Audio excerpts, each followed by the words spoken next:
So this bathroom renovation really put our skills to the test, even removed and replaced the shower tile. It's extremely important to waterproof your shower walls before installing tile. This is to ensure water doesn't seep through the grout and cause any water damage or mold. There are different ways to waterproof your shower walls, but this is the method that we use. You would replace any existing drywall with cement boards.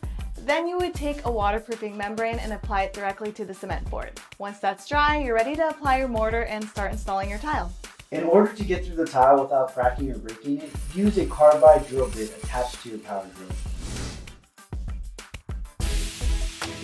So this is our entryway and a gallery wall of our wedding photos.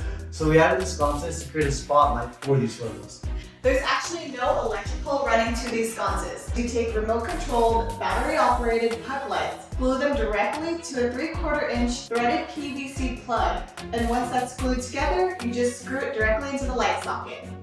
We have a tip for hanging anything up onto your wall. You first take painter's tape and run it along the back side of your piece, covering the holes on the hanging bracket. Transfer those holes to the tape. Next, take the painter's tape and put it on the wall where you want to hang your piece. Level the tape and then make the holes where you mark them on the tape. This will ensure that your piece will be level and the holes will be exactly where we need them to be. There's no more guessing. This is a pantry that we created to store all of our dishes as well as our coffee bar. For this project, we started by demoing the existing shelves and creating a tile backsplash. We decided to arrange the subway tile in a herringbone pattern to make it a little more visually interesting. And we also created these shelves out of pine boards. And what we did was we anchored them to the sides of the wall rather than the back to avoid drilling into the tile. So for Andrew's closet, we installed these bifold doors, which we absolutely love. These doors were originally plain, but what we did was we added some molding to create this pattern and painted it black to make it pop. We also installed this gold hardware just to give it a nice little accent.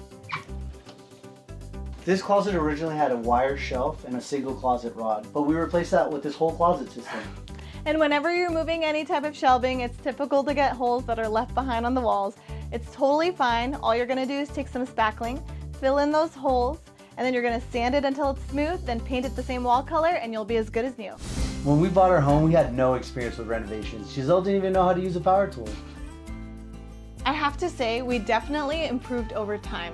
Like the saying goes, practice makes perfect. We also started some home renovations for our family and friends, and we're so excited to see where the next journey will take us.